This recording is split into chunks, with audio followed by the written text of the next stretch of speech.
Hi, welcome to Sunil Maths Tutorial online classes. CSIR Net Mathematics Real Analysis. Improper integrals of second kind problems. Already we did 3 videos on improper integrals. This is 4th video on the topic improper integrals. In the previous video, second video, we explained the definition of improper integrals of second kind. We solved some problems. So here also we examine the convergence of some improper integrals which belongs to of second kind. Only we did problems here. The definition is very simple. Integral a to b f of x dx is known as a definite integral. This is known as improper integral of second kind. These two limits a comma b are finite. But the integrand f of x has discontinuity in the closed interval a comma b. Then we say that the integral is improper integral of second kind. Right? Let us solve the problems. The first one, integral 0 to 1 dx by x square minus 1. Integral 0 to 1, first problem, capital I is equals to integral 0 to 1 dx by x square minus 1. From this integral, integrand f of x is equals to 1 by x square minus 1 and interval of integration is 0 comma 1. Verify that f of 1 tends to infinity. If you put x is equals to 1, you get 1 by 0. So f of 1 tends to infinity. That is, f of x has discontinuity at the point x is equals to 1. Therefore, I is equals to integral 0 to 1 dx by x square minus 1 is equals to limit epsilon tends to 0. 1 is upper limit of the integration. Integral 0 to 1 minus epsilon dx by x square minus 1. This is direct formula which is equals to limit epsilon tends to 0 half into log of x minus 1 by x plus 1. Limits are 0 to 1 minus epsilon, which is equals to limit epsilon tends to 0 half into log of x minus 1 by x plus 1. Upper limit is 1 minus epsilon. 1 minus epsilon minus 1 log of minus epsilon by 1 minus epsilon plus 1 minus log of 0 minus 1 0 plus 1 log of minus 1. If you as epsilon tends to 0, this is 0 by anything infinity. So total limits tends to infinity as epsilon tends to infinity. Therefore, we conclude that integral 0 to 1 dx by x square minus 1 is divergent. Actually, this is tends to minus infinity. You said that this must be diverges to minus infinity. The first integral is divergent. Let us solve the second problem.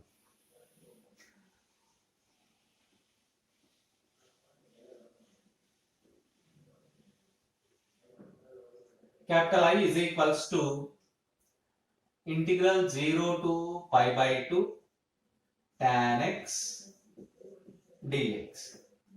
From this integral, f of x is equals to tan x and the interval of integration is 0 comma pi by 2. Integrand is f of x is equals to tan x and interval of integration is 0 comma pi by 2. We know that f of 0 is trivially 0, tan 0 is 0. f of pi by 2 is equals to tan pi by 2. Tan pi by 2 tends to infinity. Therefore, x is equals to pi by 2 is the point of discontinuity. Is the point of discontinuity. X is equals to pi by 2 is the point of discontinuity.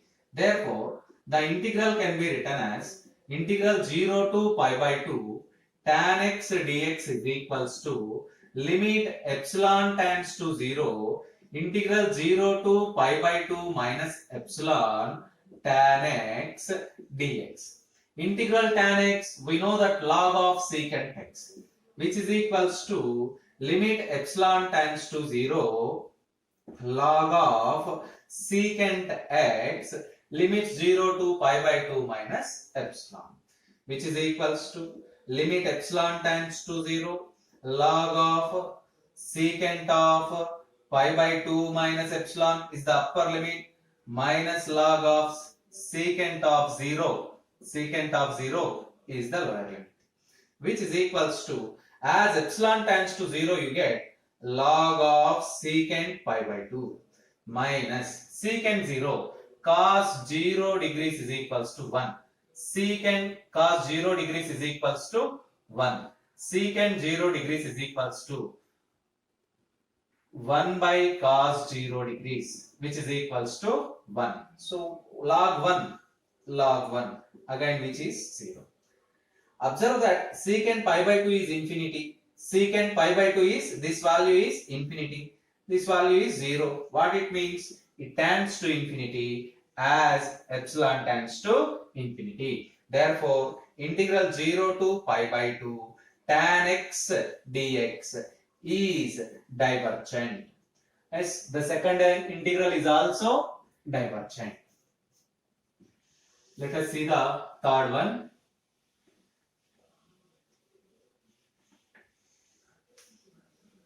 Let us see the third one. Integral 1 to 2 dx by 2 minus x. From this integral, f of x is equals to 1 by 2 minus x. And interval of integration is 1, 2. Observe that f of 1 is equals to 1. F of 2 tends to infinity. Therefore, x is equals to 2 is the point of discontinuity. X is equals to 2 is the point of discontinuity. Therefore, the integral can be written as integral 1 to 2 dx by 2 minus x is equals to minus limit epsilon tends to 0 integral 1 to 2 minus epsilon dx by x minus 2. This is again very simple. Minus log of x minus 2. Upper limit is 2 minus epsilon. Lower limit is 1. Minus of upper limit 2 minus epsilon minus 2 log of, actually you must write limit. This is nothing but minus into limit epsilon tends to 0.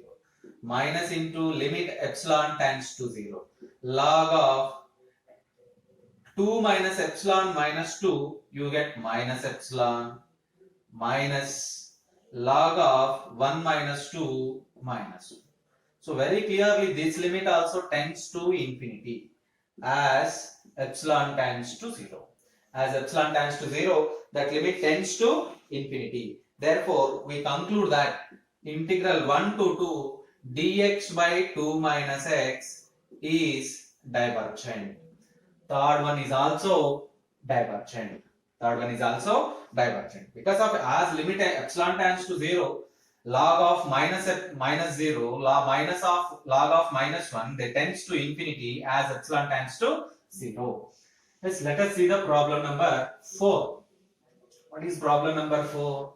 Integral 0 to 2 square root of 4 minus x square. Integral 0 to 2 dx by square root of 4 minus x square. Here f of x is equals to 1 by square root of 4 minus x square. Interval of integration is 0, 2. F of 0 is equals to 1 by 2. f of 2 tends to infinity. Therefore, x is equals to 2 is the point of discontinuity. X is equals to 2 is the point of discontinuity. If x is equals to 2 is the point of discontinuity, then the integral can be written as integral 0 to 2 dx by square root of 4 minus x square is equals to limit epsilon tends to 0 integral 0 to 2 minus epsilon dx by square root of 4 minus x square. This is a direct formula which is equals to limit epsilon tends to 0 sine inverse of x by 2 sine inverse of x by 2 sine inverse of x by 2, lower limit is 0, upper limit is 2 minus epsilon, which is equals to limit epsilon tends to 0. If you substitute the upper limit, sine inverse of 2 minus epsilon divided by 2 minus sine inverse of 0. Sine inverse of 0 is 0. As epsilon tends to 0, you get sine inverse of 1, which is equals to pi by 2. Pi by 2 is a finite quantity. Therefore, we conclude that integral 0 to 2 dx by square root of 4 minus x square is convergent.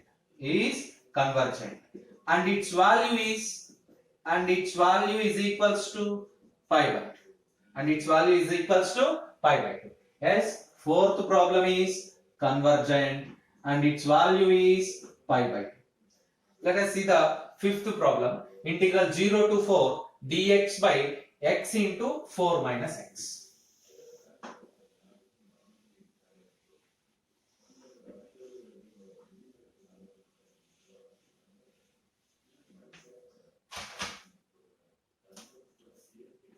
Capital I is equals to integral 0 to 4 dx by x into 4 minus x. Here, f of x is equals to 1 by x into 4 minus x and the interval of integration is 0, 4.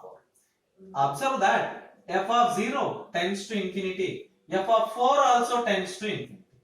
Therefore, x is equals to 0, x is equals to 4. Both are points of discontinuity.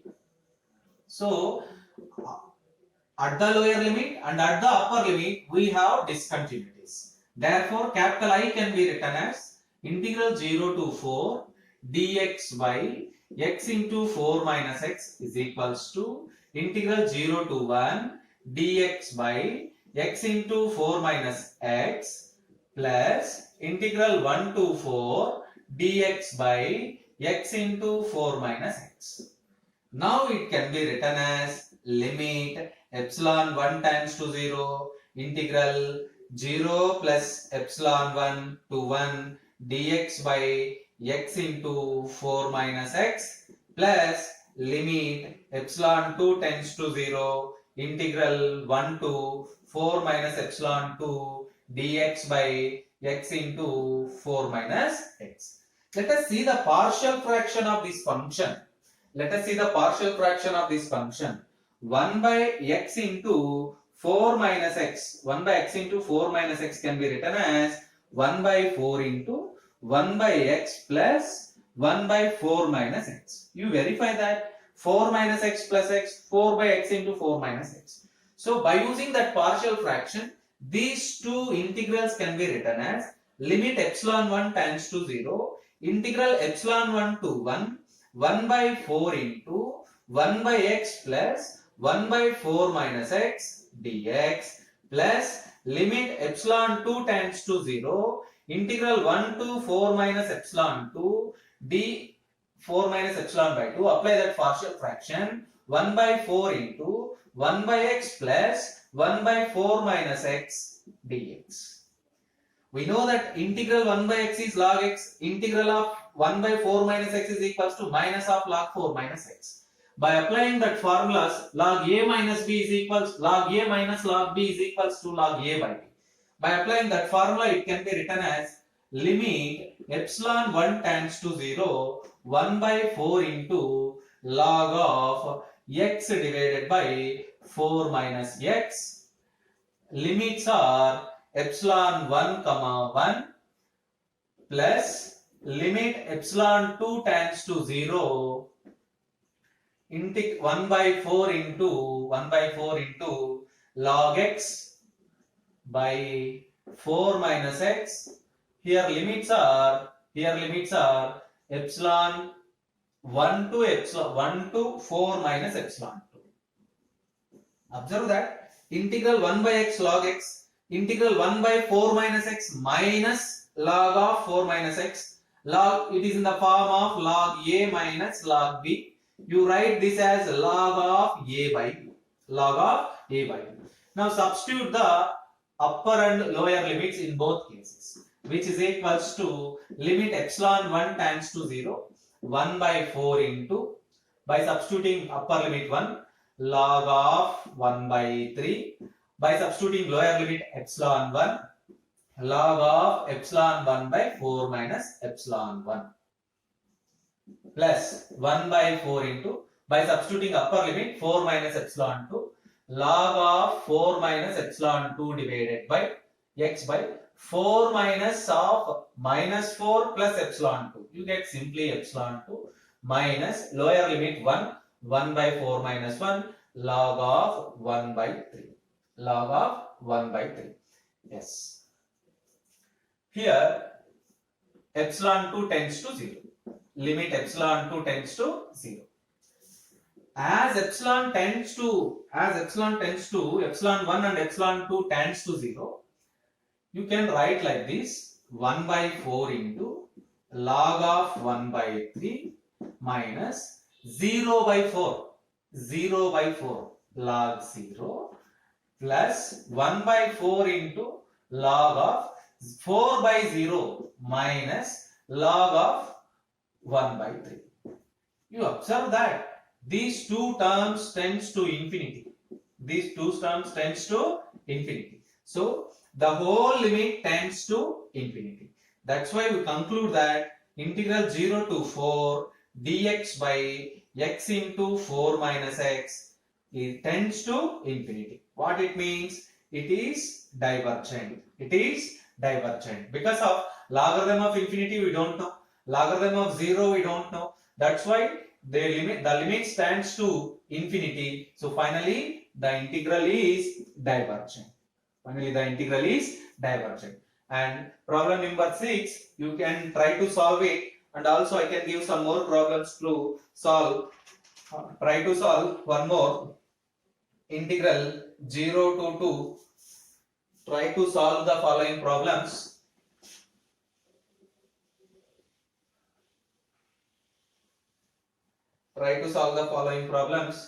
Integral 0 to 2 dx by 2x minus x square.